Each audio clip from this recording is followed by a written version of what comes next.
Hi guys, welcome. And this is Manjunath, and I'm a career mentor, and my academy is Career Accelerator Hub. It is my immense pleasure to record this content pieces, which will be really beneficial and which will serve as uh, a micro learning modules for you to quickly learn on the go. And so I request you to take lot of notes, and if they are the digital notes, please do share your comments or the perspective in the link below. So quickly to dive in, let me share my screen and let's dive in. Hope you guys can see my screen.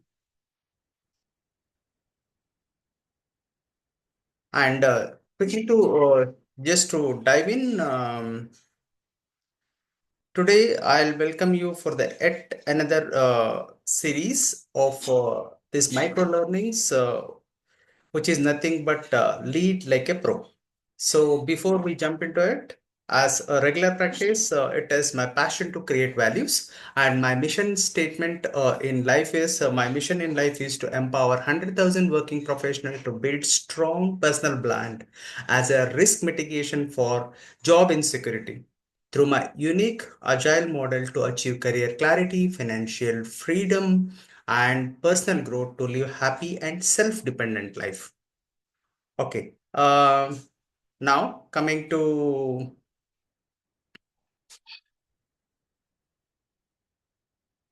lead like a pro is a unique concept wherein this will be dedicated to the first time managers, because when you'll get promoted, and you will have lot of things in the mind like how you're going to do it, because doing a job by yourself is one sort of ball, it is like one sort of activity, and because you will be under your own control. But when it is coming to getting a job done from your team, it is all requires a different set of skills, which I'll be throwing a light on this, and we'll be skimming through these main seven concepts, which will going to help you to manage your performance along with your team performance. So the first concept would be build trust first, because before you start in, this is what is the most important, that you as a person you need to build a trust. And second thing is the key concept is communication. If communicating effectively, that will be going to actually bridge a gap between you and your team. And setting expectation or clearer goals, I'll dive into the details and give more explanation on the way, but as a main headings we'll be going through this. And empowering your team will be the next step, leading by example before when you start expecting from your team, but you should always show that you are equally competent. And developing an emotional intelligence along the way. Emotional intelligent EQ is a real predominantly taken a important spot in the current corporate scenarios. And seeking continuous feedback will going to put you into a different track as a boss for your team. So how you're going to first concept would be like build trust first. How are you going to build the trust? So the trust can be built being authentic. Authenticity matters. So what is authenticity? Being transparent and consistent in your words and actions. It is all walk the talk. And listening skills, because it is a like human tendency always to listen to respond. Here, the main point is when you will start listening, listen to understand, you will be at the, you will, your effectiveness will be really higher compared to the previous case. So, active listening or passionate listening to your team concerns and ideas without judgment or bias. So when I say whenever you will be listening, you should be in the persuasive mode. And the third part, whatever, which will be like how can you build or enhance trust is what are the commitment or the promises you have made to your team. You need to follow it and you need to deliver on it. Then only you will be like building that reliability coefficient with your team and communicating effectively. So how can we do that? Communication is nothing but the exchange of words. See, here most of the times that what will going to happen is communication is misunderstood with the language. Language is not a communication. Language is a medium of a communication.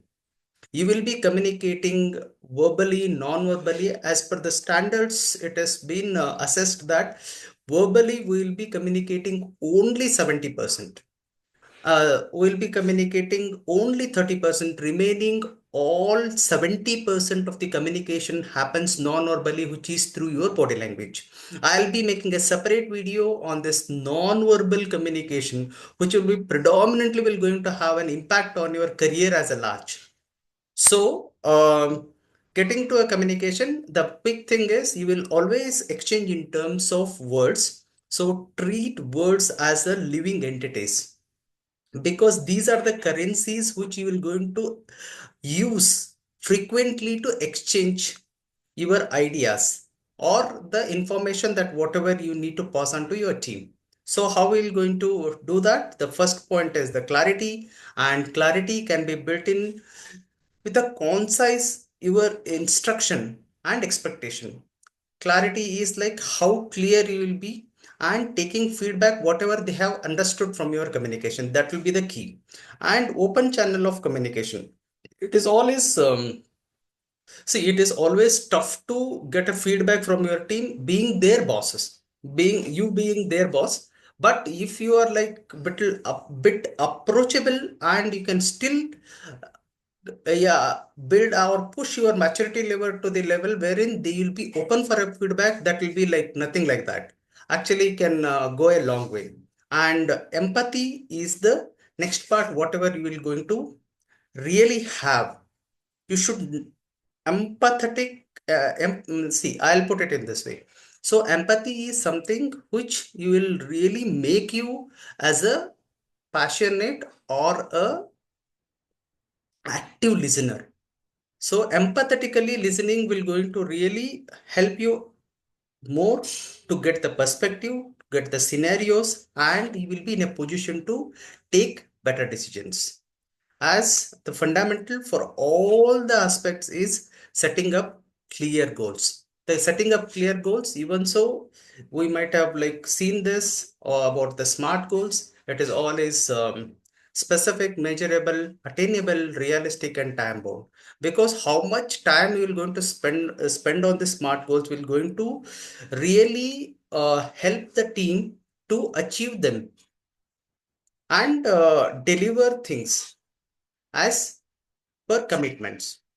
And alignment is like it is like bit ambiguous things. Getting aligned your team is like a bigger task because every project manager or a program manager, the main task is to get the team alignment or the consensus to make things happen. It is always like this overall alignment, not only along with the goal. If it is aligned with the values and the vision of the organization, then your work as a program manager is done. And tracking progress, how will going to track progress? Because you may have to review continuously and you need to have a touch point with the team, with your teams. And based on the performance, you need to give the constructive and balanced feedback, I'll say, to the team, which will going to really track the progress effectively and align the team and correct it as and when it is required.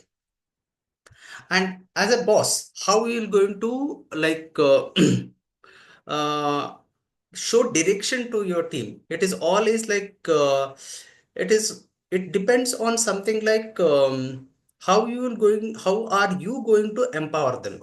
How they feel when you are sitting in the same room along with them. It is always the empowerment will always come by delegating the tasks It is all as a clear responsibilities are laid down based on their strengths. And you will be giving them an opportunity to learn professionally and grow through a skill building processes. This is all is like it is an ongoing process. As and when you are going to get time and from your regular deliveries, you may have to bring in that factor of training so that you will be always pushing them to move forward and grow as a profession. And you need to be like really stretch and get your all the emotions, emotional intelligence and your maturity together to identify which person has contributed well and appreciate with the specific achievement and what impact it has brought in achieving your organization goals. So that will going to help you like as a as a manager to lead your team better. And leading by example always will be split into three parts: your work ethics, how you will be the example, putting your precise work as a manager will going to really motivate your team.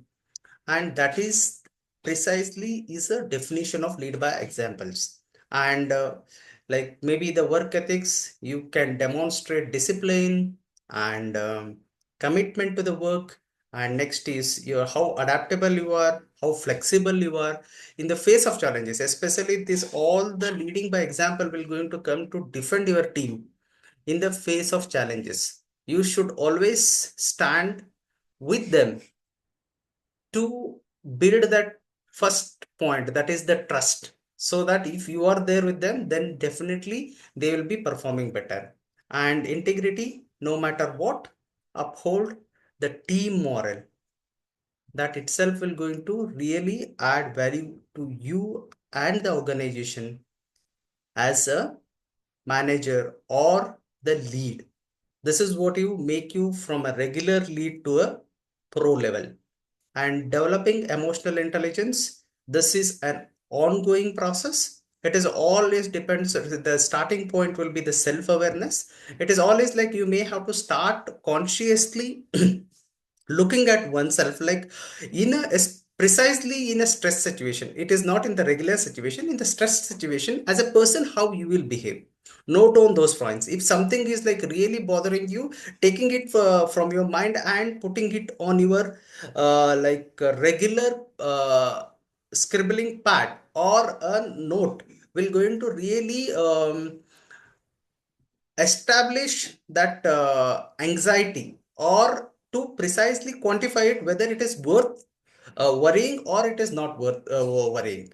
And empathy is always will going to come handy to you, because the all the team, irrespective to whom you are reporting, the people always remember how you have treated them rather than all other things, because how you treat people will make a difference and set you apart as a leader.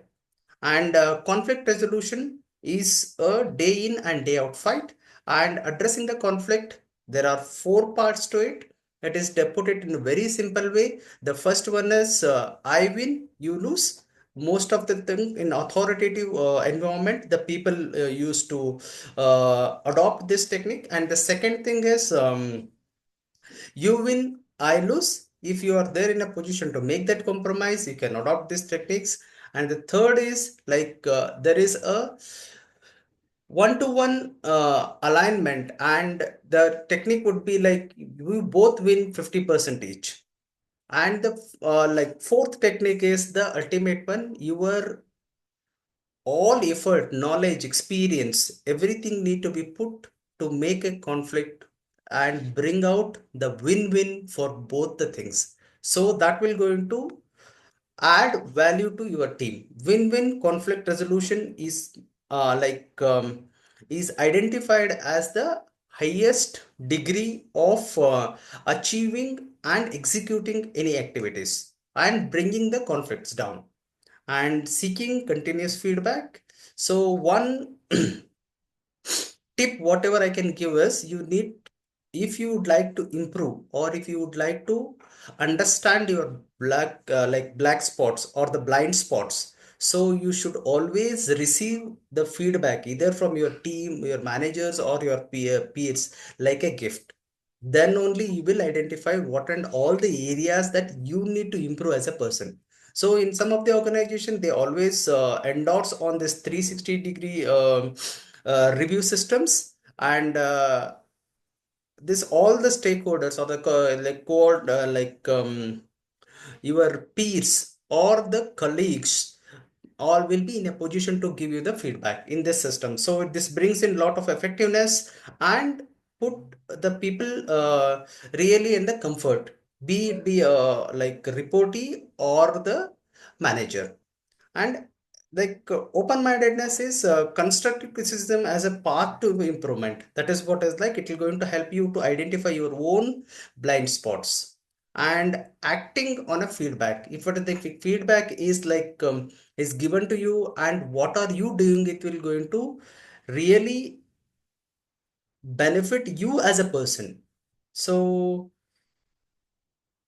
hope I have brought in value and given you lot of inputs regarding like how to lead like a pro. And based on this, I'll be making in continuation to these topics, I'll be conducting a webinar wherein I'll be throwing more light and I'll be deep diving into each of this concept and how to make it and implementation.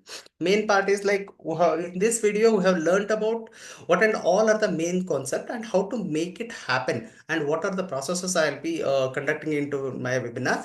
And guys, thank you for your time, and you are really taking the efforts to come over here and learn from these videos. And please do, as I have discussed at the beginning of this video, please do take lot of notes, and whatever the your perspective was there, please do share over here, which will going to enhance the cross learning of the community, as the agenda of CAH, that is Career Accelerator Hub, is to collectively learn and grow together.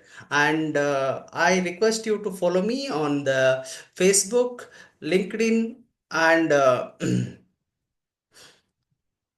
as well as on the Substack. And I'll be providing and register like link for my next webinar in the comments below. Thank you, guys. Thank you. It's really awesome to make these videos and share my knowledge.